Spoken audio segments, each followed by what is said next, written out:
Muy buenas noches a todas y todos los presentes. Muchas gracias por estar aquí siempre puntuales a las 7 para tener nuestra conferencia de prensa en el marco de COVID-19. El día de hoy me acompaña nuevamente el doctor Ruy López Ridaura. Como ya ustedes saben, es el director general del Centro Nacional de Prevención y Control de Enfermedades, pero además también es el coordinador del componente de acción dentro del Subcomité Técnico de Enfermedades Emergentes, que tiene que ver precisamente con la parte financiera administrativa y que es el componente donde se ha estado trabajando todo el tema de la estimación de la carga de enfermedad para los diferentes escenarios, para las diferentes presentaciones clínicas que se esperan tengan los pacientes y por lo tanto con esa información poder realizar también a la par una estimación de cuáles son las necesidades que se requieren para poder en su momento y de llegar o pasar por los escenarios previstos, poder estar siempre listos para atender a estos pacientes. El doctor va a enfocar una presentación extensa y con mucha información que creo va a ser relevante no solamente para ustedes, sino lógicamente para la audiencia que nos escucha esta noche. Pero antes de darle el espacio al doctor López Ridaura, como es costumbre todos los días, vamos a presentar el panorama internacional y nacional para ver cómo está avanzando la situación de COVID-19 en México. Si me permiten, me voy a parar para tener más cobertura. Bien, estamos prácticamente por llegar a nivel mundial a los 180,000 casos. Como ustedes pueden ver, la mayor cantidad de estos casos se dio en las últimas 24 horas, que son las que vemos aquí de este lado. Sigue siendo el continente europeo, con prácticamente el 70-72% de la carga de enfermedad nueva. Es decir, es el continente europeo el que actualmente está presentando lo que nosotros aquí hemos denominado escenario 3 o también conocido como la fase epidémica. Las Américas en su momento empieza también ya a despegar con su carga y con su intensidad de casos, como vemos en el día de hoy hay un incremento de 2,234 casos nuevos confirmados en las Américas y bueno, esto es una situación que va a estar precisamente moviéndose día con día de esa manera. ¿Cómo estamos específicamente en México? Si vemos la segunda diapositiva, pueden ver que los casos confirmados son de 93, por lo tanto son 11 nuevos casos que se suman en un lapso de 24 horas. Tenemos todavía una buena cantidad de casos sospechosos, que es de donde podrían salir los confirmados de mañana, estos son de 206, pero también tenemos ya 672 casos descartados que han tenido un resultado negativo. En el mapa, precisamente el mapa tiene la intención de que ustedes puedan identificar cuáles son los estados, que son precisamente los que tienen el color rojo, que en este momento tienen al menos un caso o más casos confirmados. La totalidad de ellos los van a encontrar ustedes en la tabla resumen que también se publica todos los días en la página, donde ustedes pueden encontrar información de cuántos casos para cada estado, pueden encontrar la fecha de inicio de síntomas de cada uno de estos casos, el antecedente de viaje si es que lo tuvo de cada uno de estos casos, su fecha de llegada a México si es que es una persona que venía de fuera. Entonces esa información está completamente descrita en la tabla resumen de casos. Igualmente en un color naranja pueden ustedes encontrar aquellos estados que tienen no un caso confirmado en este momento, pero sí tienen casos sospechosos, lo que quiere decir que mañana o en los siguientes días pudieran entonces sí confirmar finalmente un caso. Y bueno, ya veíamos ayer cómo Campeche se sumaba con un caso sospechoso, pero que está en verde, porque entonces quiere decir que ese caso fue negativo, entonces por lo tanto está con esa coloración. Si vemos un poco los PAIs que hemos estado ya implementando, estos gráficos en las últimas presentaciones, podemos ver que pues digamos que la mayor proporción de casos ha sido del sexo masculino, masculino, el 61% específicamente. Cuando estos casos llegaron a demandar atención médica, el 88% recibió esa atención médica de manera ambulatoria, es decir, en un nivel de atención que no requirió de ser hospitalizado o ingresar a un servicio de urgencias, como sí lo requirieron el 12% de los casos. Ahora, independientemente de cómo hayan estado al inicio, es decir, ese 88%, la gran mayoría que fue ambulatorio, que no requirió hospitalización ni un seguimiento mayor, el pie de abajo nos muestra cuál es el estado actual de los casos positivos, de esos 93 casos que se han confirmado. Podemos ver que el 86% se mantuvo ambulatorio o continuó ambulatorio, es decir, no requirió de hospitalización. La diferencia, que sería lógicamente el 14%, sí requirió de hospitalización, pero el 9% a su vez se mantuvo en una hospitalización estable, es decir, no son casos graves, son casos que igual fueron ingresados para observación, para dar un seguimiento más puntual, a lo mejor porque tenían una comorbilidad o un factor de riesgo que había que vigilar de más cerca, pero se mantuvieron o se han mantenido estables, es otro 9%. Los que se consideran graves como tal vendrían a ser solamente ese 2%, que en su momento está, digamos, sí en una situación más delicada y que requiere de una mayor valoración, y finalmente estamos hablando también de un 3% de casos que se dio o se considera ya como recuperado totalmente, recordando que dentro de este 86% pues se tienen muchas personas, la gran mayoría de ellas en este momento, más de la mitad, ya se encuentran asintomáticas en una fase de recuperación o sus signos y sus síntomas son bastante leves, ¿no? Los similares a lo que pudiera ser un catarro o una gripa fuerte. La mediana de edad, es decir, de todos estos 93 casos, tienen una mediana de 44 años. Y el rango va desde los 18, o sea, el caso que menos edad ha tenido o más joven ha tenido 18 años y la persona que más edad ha tenido al enfermar ha tenido 80 años. Ese es el rango de la edad de los 93 casos. Si vemos la siguiente, es precisamente el seguimiento y estudio de contactos. Este gráfico representa a 373 contactos de los casos confirmados, de los cuales el 91% se ha mantenido asintomáticos, o sea, son contactos que no han desarrollado sintomatología, pero un 9% de esos 373 sí presentó sintomatología. Al presentar sintomatología, por ser contacto de un caso confirmado, entonces se convierten inmediatamente en casos sospechosos, o sea, dejan de ser ya contactos, se convierten en casos sospechosos y por lo tanto ingresan al protocolo de estudio. Como este 9% de sintomáticos ingresó al protocolo de estudio, ese 9% representan 34 contactos. De esos 34 contactos, 9 fueron positivos a SARS-CoV-2. O sea, tenemos 9 contactos, ¿no?, de casos importados que fueron positivos, por lo tanto estos 9 se convierten en casos asociados a importación.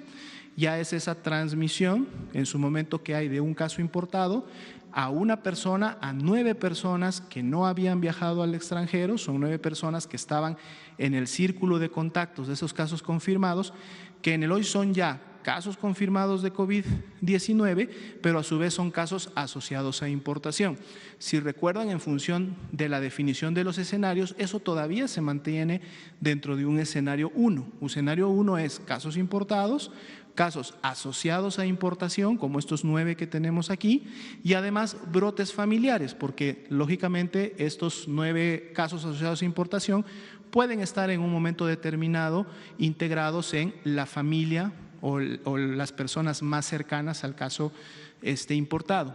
De estos 9 casos, solamente tenemos un brote familiar identificado, es decir, contactos sí directos y además familia del caso importado. Entonces, con la información hasta el momento, continuamos en escenario 1, pero lógicamente siempre ya pensando que estamos en un proceso de transición, porque en la medida, como ustedes han visto, que se incrementa la carga de casos importados y se va incrementando la carga de casos asociados a importación, entonces tarde que temprano empezamos a tener ya los casos de segunda o más generación, que son los que van a marcar el inicio de la fase 2, recordando que la fase 2 todavía tiene una temporalidad esperada, en donde si este es el inicio, la fase 2 empieza ya en su momento realmente a caracterizar por la presencia de brotes comunitarios. O sea, estamos hablando ya de una transmisión que empieza a dispersarse y que esa dispersión hace que tengamos a lo mejor un brote en una escuela, un brote en una oficina,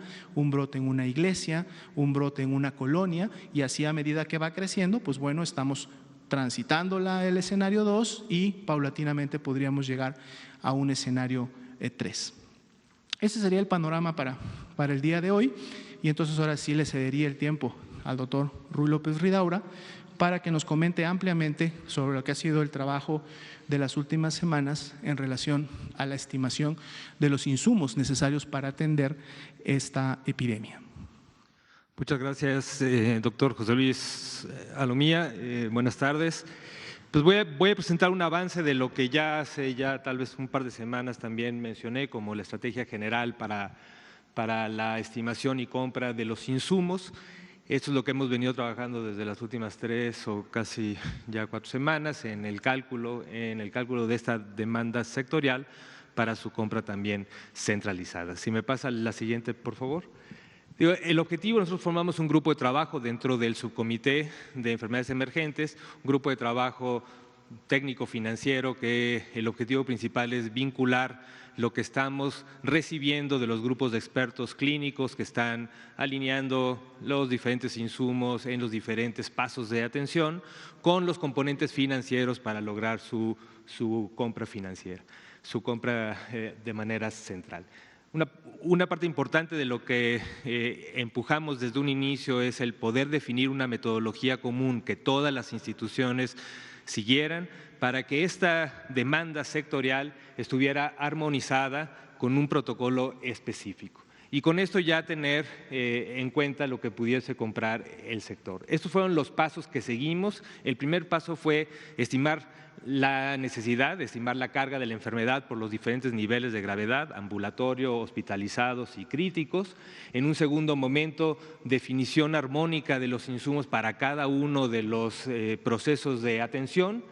En el tercer momento, que también voy a describir más adelante, fue la metodología para ver cómo vamos a distribuir estos insumos tanto entre las diferentes instituciones como en las diferentes entidades federativas. Y el último paso es la investigación de mercado, abasto y compra de los insumos. Pásenme la siguiente, por favor. Les voy a contar un poco lo que les comenté también hace ya poco más de 2 semanas acerca de cómo hicimos un primer cálculo de la necesidad como para definir el monto de insumos que compraríamos en una primera instancia. Lo que usamos fue una tasa de ataque, es una tasa de ataque que se ha venido observando en diferentes regiones, pero específicamente usamos la tasa de ataque observada en la provincia de Hubei, donde a la mitad de la epidemia venían presentando que más o menos 0.1% de la población general había enfermado y por lo tanto asumiendo que estaba a la mitad de esta curva epidémica que también ya he descrito extensamente en conferencias previas, asumimos que la carga de toda la curva epidémica podría llegar al menos a un 0.2% de la población general. Esto quiere decir aproximadamente 250,000 pacientes que presentan enfermedad. De estos 250,000, estimamos que alrededor de un 70% van a buscar atención. Hemos insistido en las diferentes estrategias, el pensar que si son síntomas leves, si son personas que no tienen los grupos o factores de riesgo que pueden llegar a complicarse, una de las mejores estrategias es poder quedarse en casa y que la gran mayoría de estos casos se van a resolver de manera espontánea. Entonces pensamos que un 70% de estos van a buscar atención y esto más o menos estamos estimando 175,459. La siguiente, de este universo de 175,000, ahora sí los distribuimos por las diferentes proporciones que se han visto en varias poblaciones, especialmente en el reporte extenso que se hizo sobre China. Es un reporte conjunto entre la OMS y el gobierno de China, y estimaron que un 80% de estos pacientes que buscan atención tienen enfermedad leve y por lo tanto pueden seguir su tratamiento de manera ambulatoria, aproximadamente 140,000 de los que estimamos. 14% de ellos van a requerir hospitalización o pueden requerir hospitalización, pero sin un estado crítico que lo lleve a una unidad de terapia intensiva, y estos son aproximadamente 24,564 pacientes. Y por último, la proporción de mayor gravedad, que es este 6%, representaría la estimación que tenemos de pacientes que pueden requerir tratamiento en terapia intensiva y muy posiblemente con apoyo ventilatorio. La siguiente, por favor.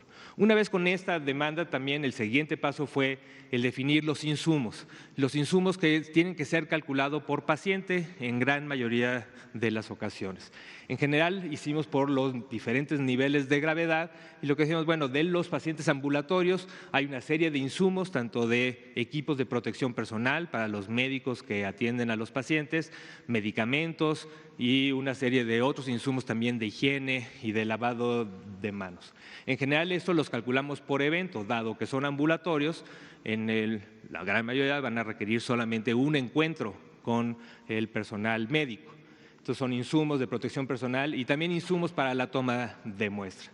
En aquellos pacientes que requieren hospitalización, que son 20%, ya sea en camas de hospital general o en terapia intensiva, lo que también calculamos son insumos para la toma de muestra por evento, porque solamente tenemos pensado tomarle una vez la muestra, insumos de protección personal para el equipo médico, que sí se calculan por día, por paciente por día de hospitalización. Para el caso de pacientes que están hospitalizados, se estimó un promedio de 5 días de hospitalización, que es lo que se ha venido o se ha observado en otras poblaciones, y para aquellos pacientes en terapia intensiva se estimó un promedio de 10 días de hospitalización, y con eso pudimos calcular todos los insumos que se requieren, ya que los tenemos por paciente por día de hospitalización.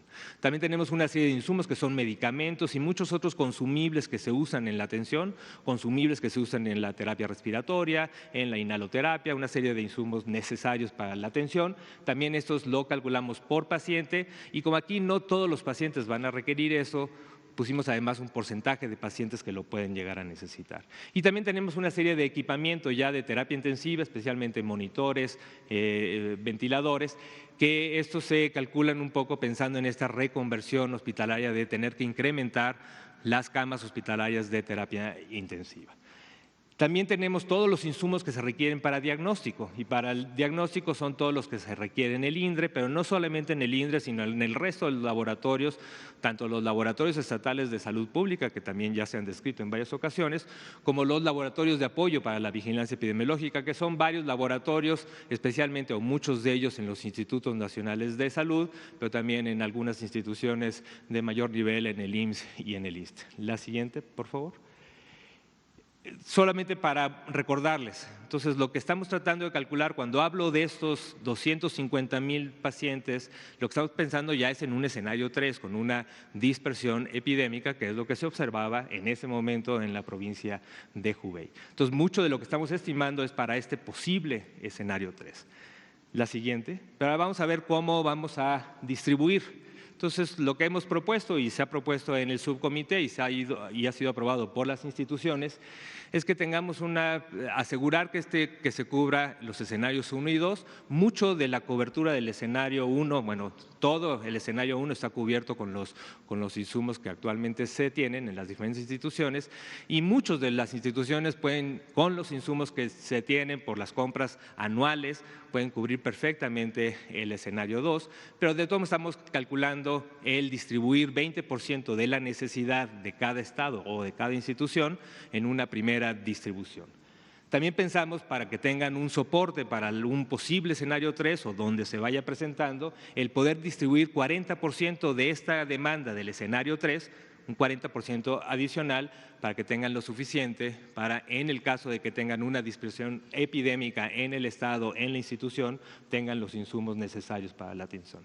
Esto quiere decir que en principio estamos pensando distribuir 56% de la compra a los estados e instituciones y reservar un 44% de esta compra inicial de manera de una reserva estratégica, es decir, que cuando ya se tengan insumos en todas las entidades e instituciones, poder tener una cantidad de insumos suficientes para donde se vaya presentando el problema de mayor gravedad o de mayor dispersión epidémica, podamos distribuir específicamente a estos lugares, y hemos diseñado también un sistema que nos va a permitir monitorear de manera casi en tiempo real o prácticamente en tiempo real, tanto la necesidad de los insumos como las existencias que van teniendo cada una de las instituciones y o entidades federativas. La siguiente, por favor. El siguiente paso fue el establecer el mecanismo de compra, y aquí es donde colaboramos muy cercanamente, y esto ya también lo mencionó el doctor López-Gatell hoy en la mañana, muy cercanamente con el Instituto de Salud para el Bienestar. El Instituto de Salud para el Bienestar será el encargado de coordinar esta compra y se utilizarán fondos del Instituto de Salud del Bienestar para la adquisición de todo el sector.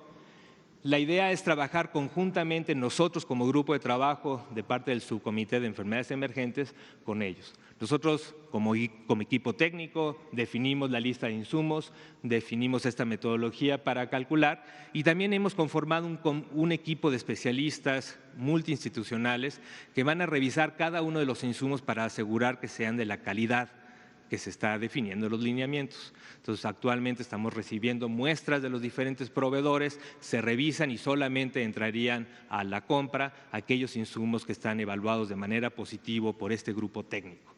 El INSABI, a su vez, identifica los diferentes proveedores, cada insumo se compra, va a estar evaluado por estos equipos técnicos, y la idea, y se ha ido consultando, ya llevan pues al menos una semana, un poco más de una semana, identificando todos los proveedores, y a cada uno de ellos se les está pidiendo definir lo que tienen como para entrega inmediata, como para los próximos meses en cuanto a producción para los siguientes meses. La siguiente, por favor. La idea ahora, con la evaluación que hemos tenido de mercado para cada una de las claves, dividiendo en estos grandes apartados, claves de diagnóstico, claves para equipos de protección personal, claves para higiene de manos y desinfección, claves para equipamiento en terapia intensiva y claves de medicamentos. Esto es el porcentaje de proveeduría que hemos identificado, y digamos que están gran parte o una parte muy importante de las claves ya tenemos identificado, y en algunos hasta ya adjudicado las primeras compras que se están haciendo en esta misma semana. La siguiente. Esto también lo presentó el doctor López-Gatell en la mañana. Hemos hecho un cálculo de esta compra total para cada uno de los diferentes rubros.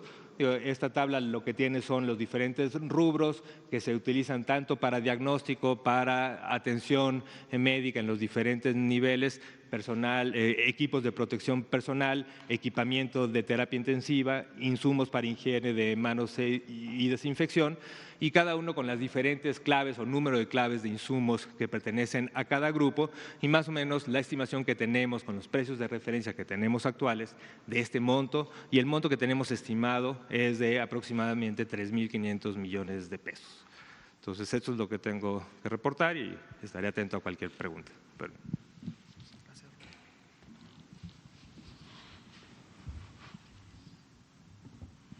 Muchas gracias, doctor López Ridaura.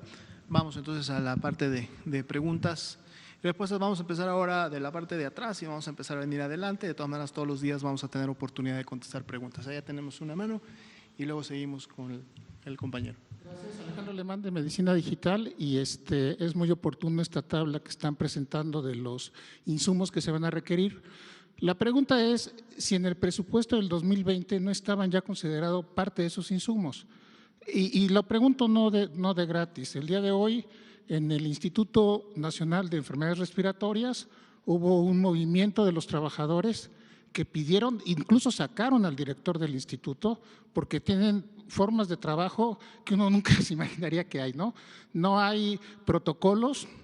Se quejan de que están trabajando con todo y que ahí están llegando los enfermos de coronavirus, de que no tienen guantes, de que no tienen gogles, de que no tienen batas. Y bueno, eso ya no es un asunto de la emergencia, estamos hablando de que están atendiendo a 3 enfermos, pero estamos hablando de algo más grave, estamos hablando de que ese es un hospital que atiende enfermedades infectocontagiosas, entonces no es posible que nuestros trabajadores, los trabajadores de la salud, estén en esas condiciones trabajando. Y que aquí se hagan los planes, se vean muy bien, se vean muy bonitos, se hable de 3.500 millones de pesos y la verdad es que queremos ver que efectivamente se apliquen. Muchas gracias.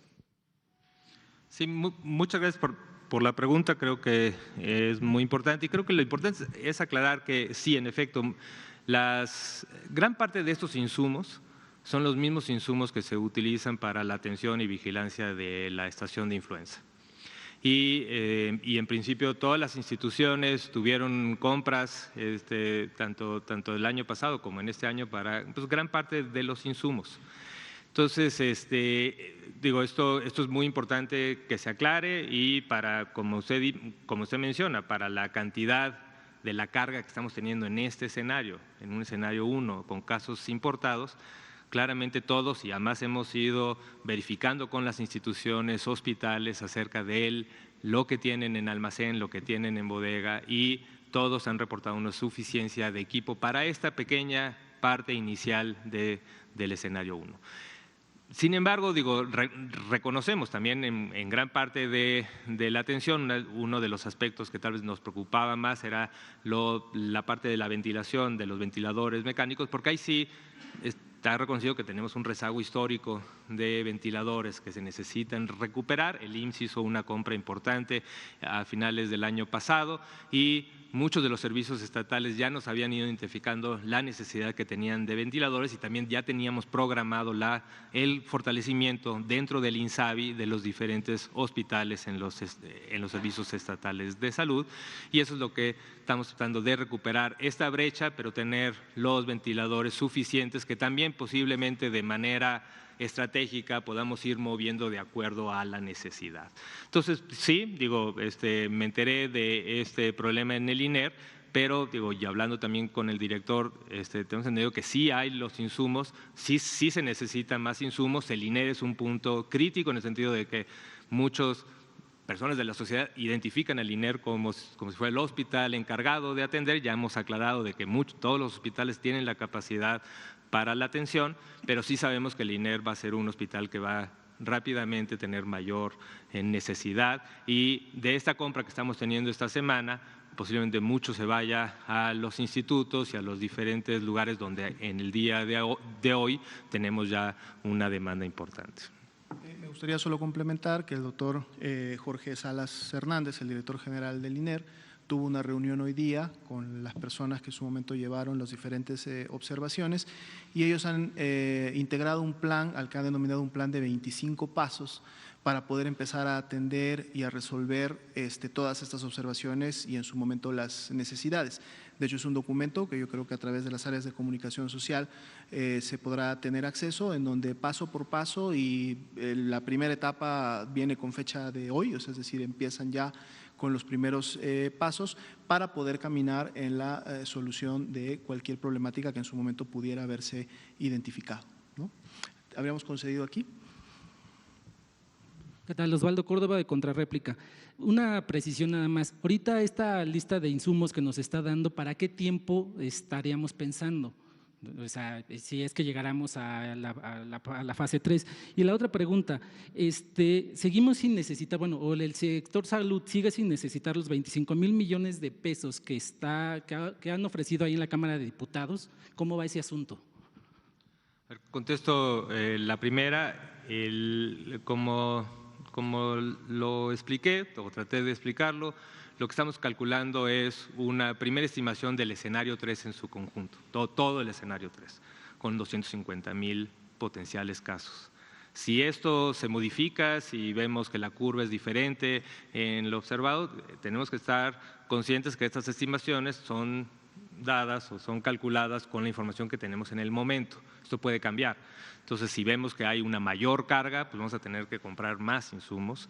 Si vemos que hay una menor carga, pues estos insumos quedarán como una reserva estratégica fortalecida. Entonces, en principio, esto está calculado para todo el escenario 3 en su conjunto, como si todo el país entrara en un escenario 3 con una curva epidémica completa. Pues lo que hemos calculado y ya también lo hemos descrito es el tiempo que dure la curva epidémica. Ya hemos dicho que al menos son 12 semanas lo que tenemos estimado como cálculo, pero también estamos conscientes que esto se puede prolongar. Comentar que este cálculo precisamente se realiza, o sea, es muy importante tomar este dato y ver el marco en el cual se encuentra el dato. No quiere decir que solamente este número de personas son las que se van a infectar. Recordemos que la tasa de infección es mucho más alta. El virus empieza a circular, empieza a colonizar las vías respiratorias de las personas, sobre todo las vías altas, pero no necesariamente todas las personas desarrollan la enfermedad. Ya hemos visto en los hallazgos de estos primeros casos cómo hemos tenido portadores que en su momento tienen la presencia del virus confirmada con una prueba de laboratorio positivo, pero son personas que durante todos los 14 días posteriores a su exposición no llegaron a desarrollar signos y síntomas de la enfermedad. Y hay un grupo todavía mayor que, si bien es cierto desarrolla signos y síntomas de enfermedad, estos son síntomas leves, ¿no? Estamos hablando de a lo mejor de un dolor de cabeza, de un malestar de cuerpo, de un poco de tos, pero que resuelve en pocos días, y esto hace inclusive que estas personas no lleguen necesariamente a demandar atención médica. Es un poco lo que vemos en el hoy, en las temporadas invernales. No todas las personas demandan atención médica por un cuadro gripal, ¿no? En un momento lo controlan o lo atienden en casa, y a menos que haya un signo o síntoma importante que sí requiera de una valoración médica, pues entonces acuden. Entonces, por eso es importante decir que el monto sobre el cual está calculado los insumos para la atención médica está basado en ese número de personas que sí se estima vayan a demandar atención médica, que vayan a acudir a un centro de salud, a un hospital, y que por lo tanto se requiera de un recurso específico para poderles dar esta atención, ¿no? Como tal. Muy bien. Pasamos dos aquí, nos vamos por favor acá con la compañera y nos vamos con la compañera que está allá. Y ahorita regresamos de este lado. Buenas noches, Elvira Nieto de Eje Central. Sé que lo han dicho en un par de ocasiones, pero me gustaría que fuera un poco más preciso cuál es el plan de contingencia que están haciendo para cuando llegue el momento de implementar la fase 2. ¿A cuánto asciende el presupuesto destinado para esta fase? También si se va a compensar de alguna manera a las familias que viven al día como en Perú, además de 81 enfermos confirmados hasta ahora, y cuántas personas que hayan estado en contacto con ellos están todavía en cuarentena. Eso es todo. Claro, con mucho gusto. ¿Quieres poner la primera parte del presupuesto? Sí, tenemos, esta estimación es para el presupuesto que tenemos de atención. Y como dije, tenemos la posibilidad de incrementarlo en caso de que la carga de enfermedad sea mayor, o dejarlo como una reserva estratégica de insumos en caso de que sea menor. Todavía, y lo hemos y ya se hizo el planteamiento ante el comité y estamos evaluando, es posible que se requiera mayor presupuesto en otras acciones, especialmente si es necesario la contratación de recursos humanos. Si es necesario hacer reconversión hospitalaria, es decir, incrementar el número de camas de terapia intensiva, pues tenemos que tener también contratos adicionales para personal de salud, especialmente médicos y enfermeras, que nos permitan la atención. Esto también lo estamos calculando y en un futuro les podemos dar una estimación de cuánto para el caso de reconversión hospitalaria se va a necesitar.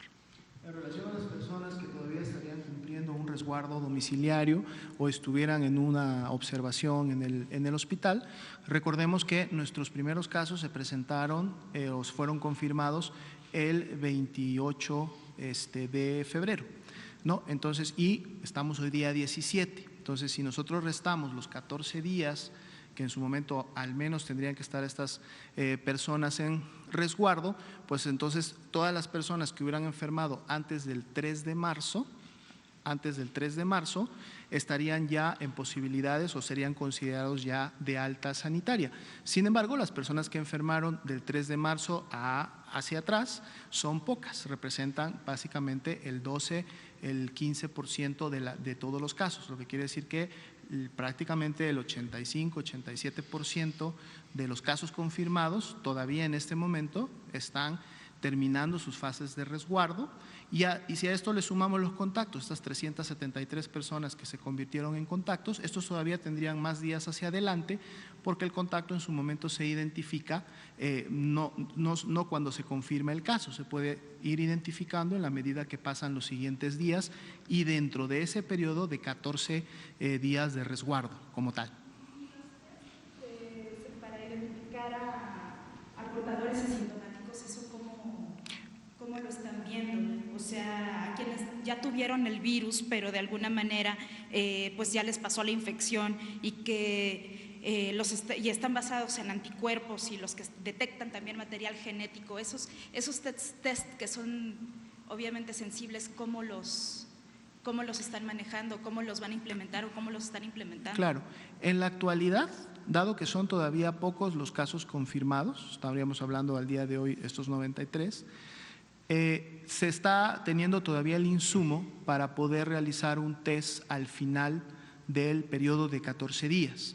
Y entonces al realizar el test, en base a comparar las cargas virales que había al inicio cuando se confirmó, a la carga viral o los CTs que en su momento hay cuando cumple los 14 días o inclusive la negatividad completa de la segunda prueba, eso nos contribuye a dar la evidencia de la curación. Ahora es muy importante sí mencionar, se ha dicho en ocasiones anteriores, la prueba que se está utilizando es una prueba de biología molecular que precisamente lo que busca es detectar el material genético del virus. No nos dice si el virus se encuentra activo, con capacidad de producir enfermedad, o es material genético que ya quedó en la vía respiratoria después de esos 10, 11, 12 días de que el paciente resolvió. Por eso es muy importante que este resultado debe de ser analizado en el marco clínico del paciente. El paciente a su inicio tuvo signos y síntomas de enfermedad, los cuales va resolviendo. Estos signos y síntomas de enfermedad en la mayoría de los casos no ha excedido los 10 días, en la gran mayoría ha sido solamente de 5 o de 6.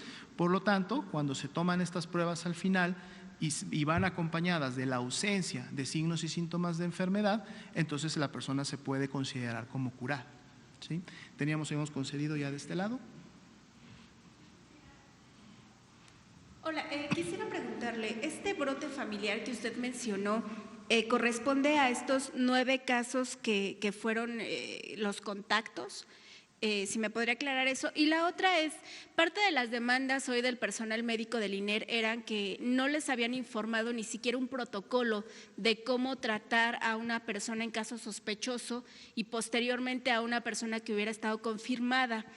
Yo quisiera preguntarles específicamente, ¿qué protocolo, qué documento, quién está informando al personal médico, cómo debe tratar estos casos y cómo se tiene que proteger para no contagiarse precisamente de COVID-19? Claro, con mucho gusto.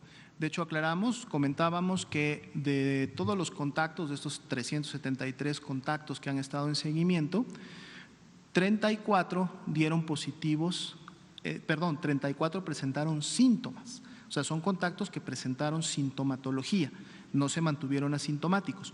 Todos ellos, por lo tanto, fueron estudiados a través de la prueba confirmatoria para ver quién podría haber sido contagiado producto del contacto con el caso confirmado.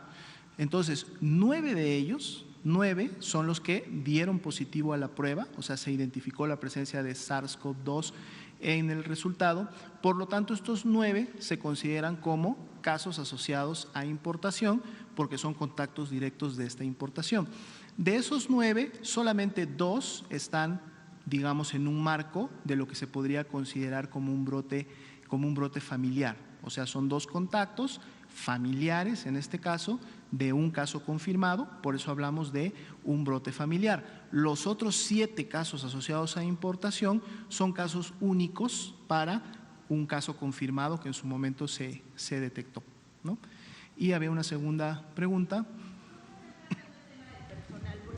Correcto.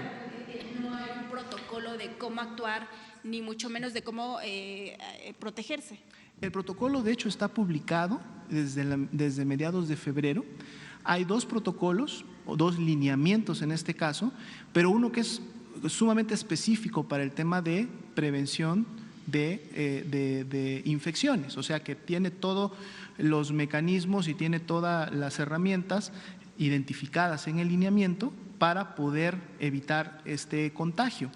El otro es el de atención médica, que también enmarca mucho de cómo debe de darse el procedimiento del abordaje a los pacientes desde que son casos sospechosos, y bueno, se enfoca un poco más en la parte de cómo atenderlos en relación a la sintomatología que estén presentando. Pero el lineamiento de prevención de infecciones lo pueden ustedes encontrar en el micrositio, está publicado, como les digo, desde hace más o menos 3 semanas. Está abierto, cualquier persona lo puede descargar, lo encuentran ustedes en el apartado específico que dice información para personal de salud, y este documento está muy interesante porque no solamente integra información de cómo prevenir infecciones en el marco hospitalario, en el marco de un centro de salud, sino también tiene información que es muy importante y que la comunidad la podría consultar, de cómo tener a un caso confirmado en el domicilio. Estamos hablando precisamente de estas personas que fueron confirmadas y que están en su resguardo o estuvieron en su resguardo domiciliario. En el lineamiento vienen identificadas las acciones de qué es lo que puede hacer la familia para prevenir el contagio.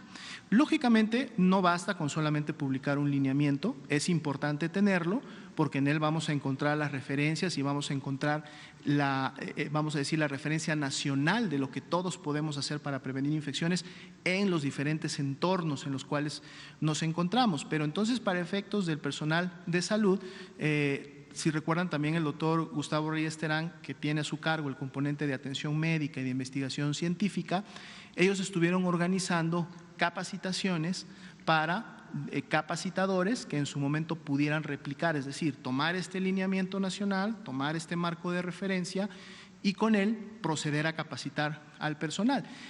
Al día de hoy se han tenido ya 3 de estas capacitaciones, de hecho la primera de ellas fue en el INER. ¿Sí?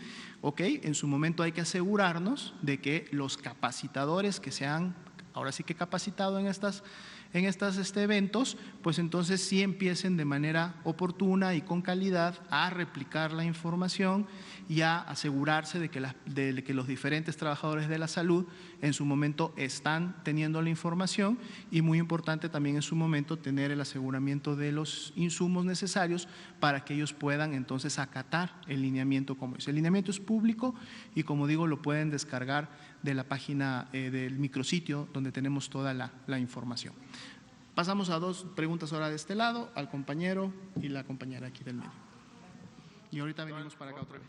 Vamos avanzando. Entonces, sí, gracias. Buenas noches. Patricia Rodríguez Calva, de Grupo Imagen.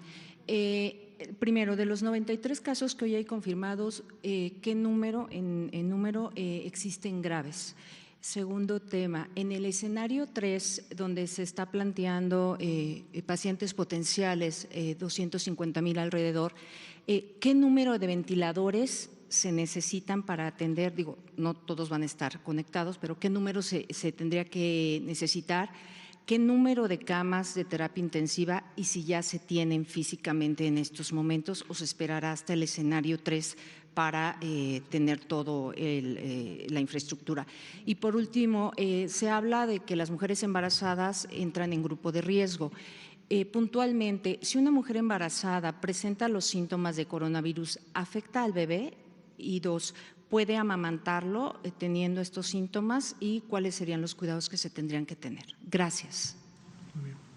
Bueno, contesto la segunda pregunta sobre la capacidad instalada. Es un cálculo que es más fino porque tenemos que estimar cuál es la probabilidad de que de estos 10,500 pacientes que estamos estimando que van a requerir terapia intensiva, cuántos de ellos la van a requerir de manera simultánea. Entonces, ese cálculo, estamos en esa definición, tenemos suficientes camas y ventiladores para atenderlos, pero dependiendo de qué tanto de manera simultánea se presentan. Entonces, lo que tenemos, y justo le comentaba yo al doctor José Luis Salomía que con mucho gusto mañana tenemos un diagnóstico preciso de cuántas camas, cuántos ventiladores, cuántos están funcionando y cuántos pensamos comprar para tener el dato más preciso y no dar un dato solamente al aire. Entonces, mañana con mucho gusto lo podemos En función presentar. de los casos graves son 2, Son 2 casos los que se tienen de estos 93, que digamos forman parte del 12% que presentábamos de casos que están hospitalizados, pero que tienen esa característica de ser casos graves. Ambos son precisamente personas de la tercera edad, lo cual sabemos es uno de los principales factores de riesgo para poder generar enfermedad grave de COVID-19.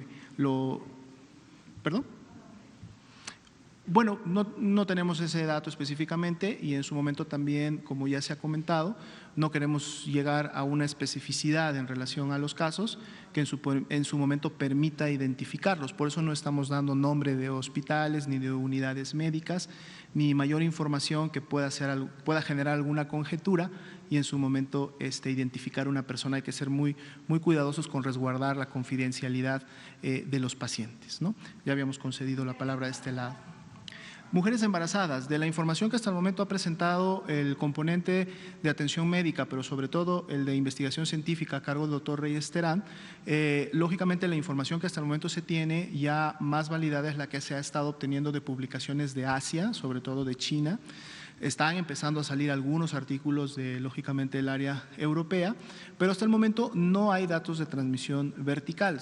Le decimos nosotros transmisión vertical, precisamente aquella que puede suceder si la mamá al estar enferma contagia al niño. Esto no se ha dado, no se ha registrado y por lo mismo tampoco está prohibida el tema de la lactancia materna como tal. Sin embargo, hay que recordar que esta información, en la medida que se vayan realizando investigaciones más profundas, investigaciones más serias, con buenos controles, con toda la metodología, vamos a poder empezar a tener mayor información para en su momento ser más específicos. Pero eso es lo que hasta el momento se ha reportado en esa parte, ¿no? Habíamos concedido ya la palabra a este lado. ¿Qué tal? Pancho Parra para el Maya News de La Octava. Son varias preguntitas, las he hecho muy rápido. La primera, si tienen pensado empezar a hacer datos abiertos para poder que los investigadores de institutos de educación puedan empezar a tomar los mismos datos que ustedes tienen, si lo van a sacar en una base CSV o algo por el estilo. 2, si tienen contemplado en algún punto empezar a hacer el testeo masivo del cual la Organización Mundial de la Salud recomendaba, pero yo sé, porque los he estado siguiendo, que el subsecretario Gatell ha dicho que hay otro sistema, entonces si podrían ahondar en eso. Y la última nada más, en redes sociales se ha hablado mucho sobre el tema de la cuarentena, incluso con memes y cosas como bastante divertidas. ¿Estamos o no estamos en cuarentena? ¿Tendríamos que caminar hacia allá? ¿En qué punto vamos a llegar? Y sobre todo, con el tema de las vacaciones. Si vienen las vacaciones, que tendrían que ser los destinos turísticos, suponiendo si alguien tiene un viaje a, no sé, Cancún, es un destino bastante común para europeos también, si tendrían que realizarlo o no. Gracias. Claro, correcto. Empezamos de atrás para adelante sin problema. Como ustedes saben, se han planteado y puesto sobre la mesa toda una serie de intervenciones que tienen o están relacionadas precisamente a cómo se va a operar e instrumentar el concepto de sana distancia. Tenemos intervenciones que van, digamos, desde intensidades muy leves o que no representan mayor distanciamiento, hasta aquellas que en su momento podrían significar la cancelación o la postergación, mejor dicho, de eventos masivos o en donde se represente el mayor riesgo de transmisión. En la medida de los escenarios y cómo estos han ido avanzando, y esto lógicamente va de la mano con la carga de enfermedad o la cantidad de casos que se va día con día integrando. Pero además, el estudio de contactos es muy importante porque nos ayuda a ver cuál es la dinámica que se está teniendo en relación a la transmisión secundaria y empalmo con la pregunta también del tema de las pruebas. Para México hemos definido, y esto es parte del plan, o sea, esto es una definición que la hicimos desde hace 3 semanas y precisamente hemos estado caminando. En México definimos que cuando estuviéramos en escenario 2 y mejor aún en transición entre escenario 1 y escenario 2, vamos a aplicar un modelo de vigilancia centinela, ¿sí? El modelo de vigilancia centinela precisamente es un balance en lo que sería muestrear muy poquitos casos o casos muy contados y lo que sería en un momento determinado muestrear a todas las personas que presentaran una infección respiratoria aguda.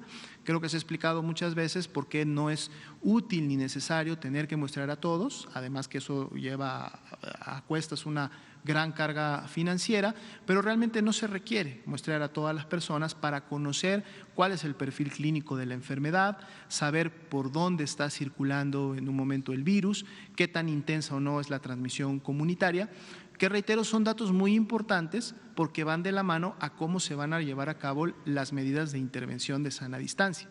El sábado en la noche el subsecretario anunció una jornada nacional de sana distancia que inicia a partir del 23 de marzo y que además integra toda una serie de instrucciones y de recomendaciones. Esto es precisamente porque estaríamos terminando ya la fase de transición entre un escenario 1 y un escenario 2 y es importante entonces empezar ya a implementar o escalar las medidas de la sana distancia, pero estas se van a incrementar en su magnitud, en su cantidad de intervenciones, en la medida de que el sistema Centinela, que es al que vamos a cambiar de manera directa y que por cierto podemos anunciar que el modelo Centinela empezará ya a operar a partir de la próxima semana en función de las estimaciones, que es un modelo que no deja de ver todavía a los casos importados, porque para México y dentro de un escenario 1 que todavía no termina, es importante poder identificar oportunamente el caso, resguardarlo domiciliariamente o hospitalariamente y hacer seguimiento de contactos, porque esto es lo que permite y asegura que la transmisión y la dispersión de la enfermedad no sea libre, no sea abierta y entonces no tengamos que tener brotes explosivos como tal. Hay que seguirlos vigilando, hay que seguir con ese enfoque, pero la vigilancia Centinela sí, en su mayor cantidad, digamos, su mayor enfoque va a ser precisamente a poder ahora sí identificar la transmisión secundaria, es decir, llega un momento en donde la cantidad o la carga de casos importados y de sus casos asociados a importación, decíamos, inicia ya con el riesgo de transmisión de tercera o mayor generación, que es la considerada como comunitaria, y entonces es cuando tenemos que empezar ya a vigilar en la comunidad con la respectiva utilidad que esto va a tener. Entonces es un modelo que México va a implementar y que viene a ser un balance para poder realizarlo. También podemos comentar, ahorita el doctor Ruy López Ridaura presentaba precisamente el componente diagnóstico, este se integró a la estimación. Para empezar a operar el modelo Centinela, estamos realizando la adquisición de 120,000 reacciones para todo el territorio nacional, para las 32 entidades federativas. Hay un marco todavía de escalamiento, de subir de esos 120,000 para arriba en caso de que sea necesario, pero con estos insumos empezamos a partir ya de la próxima semana a operar este nuevo modelo que nos va a permitir tener la información precisa de cómo está sucediendo el tema, ¿no? Sí, termino la respuesta de este lado y pasamos para acá. Sí, para el tema turístico, si bien es cierto, están en el hoy las medidas generales, en función de cómo se vaya midiendo la carga de enfermedad y cómo está afectando esto las localidades que en su momento sean turísticas, se va a operar también intervenciones de sana distancia en hoteles, en restaurantes, en bares, en centros de convenciones, en discotecas, en áreas, etcétera. Es decir, de hecho comentarles que el día de mañana se estará teniendo ya un lineamiento que viene a sumarse a estos documentos normativos que se han estado realizando, en donde podremos tener precisión de cuáles son las acciones para cada una de estas actividades. Al ser un lineamiento nacional, la idea es que todos tengan la información y sepan cuando llegue la instrucción o cuando llegue la recomendación, ya de antemano sepamos qué significa y entonces en base a qué vamos a poderlo operar, ¿no? Datos abiertos, de hecho, nuestras bases de datos están disponibles a través de la petición. El modelo INAI funciona inclusive para las bases de datos. Lógicamente, y esto es muy importante que lo tenga clara la población, cuando se nos solicita una base de datos o información, esta información siempre se da sin ningún dato que permita la identificación de una persona. Se dan datos generales precisamente para efectos de investigaciones, para efectos de protocolos. Nosotros estamos abiertos a la academia, hemos hemos tenido solicitudes, no solamente en el marco de COVID-19, sino de todas las enfermedades que lleva a cabo y que la estadística, el Sistema Nacional de Vigilancia Epidemiológica, y es básicamente cuestión solamente de solicitarlas y con mucho gusto, cuando son procesos académicos y están bien fundamentados, se entrega esta información. Pasamos entonces ahora sí de este lado, nos quedaría espacio creo que para una pregunta, dos preguntas, muy bien, una pregunta aquí y una pregunta acá.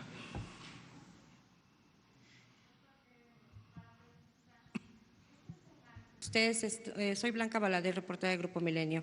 Este escenario que ustedes están estableciendo es un escenario, digamos, conservador, porque las primeras escenarios que ustedes nos presentaban no hablaban de estas estimaciones, hablaban de unas estimaciones mayores.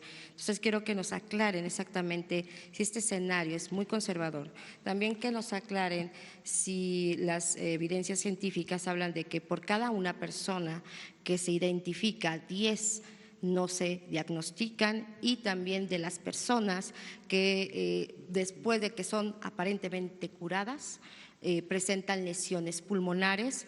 Eso son cosas que se han publicado en China.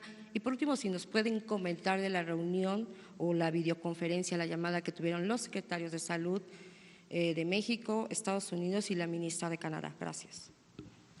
Gracias. Rápidamente, de la estimación, sí, en efecto, al inicio se hicieron algunas estimaciones basadas en modelos, tomando en cuenta una serie de parámetros de transmisión, que contemplan escenarios donde son hipotéticos, donde no se hace nada, es casi la evolución natural de una epidemia.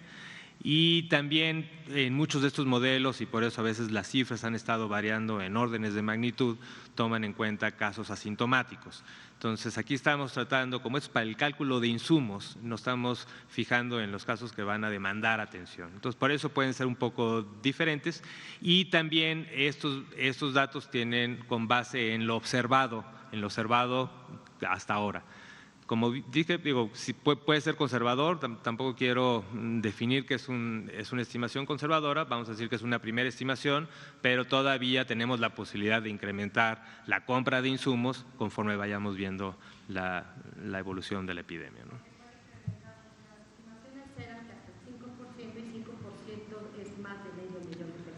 Sí, por eso digo, en ninguna población de los que se han visto en el mundo, 5% de la población se ha enfermado y ha buscado atención. Digo, la estimación que teníamos es de 0.2%, ¿no? ¿Y la letalidad cuál sería si en caso de estos? ¿La letalidad cuál sería? Porque hablaban de los casos críticos, ¿la letalidad cuál sería? Sí, digo, estas son las estimaciones que se han tenido, y como lo ha presentado también el doctor Alomía en varias ocasiones, mucho de la letalidad ha ido variando de población a población y de inicio de la epidemia al final. Al principio se veían letalidades de más de 5% y al final muchas de estas poblaciones bajaron las letalidades por abajo del 2 y por abajo del 1%. Entonces, ahorita no tenemos una estimación específica de la letalidad porque esta estimación estaba enfocada a la compra de insumos. Sobre los casos de uno que se diagnostica, 10 no, y de las lesiones pulmonares de personas supuestamente curadas. ¿Y de las reuniones? Bueno, esta precisamente es información que está basada en la bibliografía que se ha publicado de manera internacional. Nosotros, como veíamos en los 93 casos que tenemos hasta el momento, solamente tenemos 2 casos graves, por lo tanto no es una muestra suficiente todavía para explorar este tipo de información. Como ustedes saben, y lo dijimos, hay portadores que precisamente su característica de portador es que no llegan a desarrollar signos y síntomas de enfermedad. No hay todavía estimaciones, ni siquiera en China, en el hoy, de cuántos pudieran ser la proporción de portadores. Esto va a ser importante conocerlos porque sabemos que un portador genera inmunidad, genera anticuerpos. O sea, no enferma, pero el hecho de tener el virus en sus vías respiratorias hace que el sistema inmunológico reaccione. Eso sería bueno porque en la medida de la proporción de portadores estaríamos hablando de poder generar cada vez más inmunidad de rebaño que proteja a otras personas. Pero son datos bastante preliminares, más allá de, lógicamente, los casos que son sintomáticos muy leves. Y tenemos la última pregunta de este lado. Le agradezco por haberme dado la palabra. Fue hoy día en la tarde, todavía su servidor no le tocó participar de la misma, el doctor Ruy López Ridaura tampoco, entonces de seguro habrá un comunicado de prensa más adelante, ¿no? O más en su momento cuando se tenga la información. Gracias, doctor, por la palabra. Quería yo preguntarle si en algún caso hipotético alguna ambulancia puede negar el servicio de traslado a un paciente con datos de dificultad respiratoria y con sospecha de positivo a coronavirus. Y eso me lleva a la siguiente pregunta: si las ambulancias que hay en México están o tienen la capacidad de transportar a pacientes infectocontagiosos. Por su respuesta, muchas gracias. Siguiendo el lineamiento de bioseguridad o de prevención de infecciones, prácticamente todas las ambulancias pudieran realizar transporte de estos pacientes, dado que el lineamiento dice el tipo de bioseguridad que debe de usar el paramédico o el chofer y en su caso también la protección al paciente, que no son insumos de alta bioseguridad, son insumos que en el hoy tenemos para la atención de las infecciones respiratorias agudas. Muchas gracias y buenas noches con todos. Muchas gracias.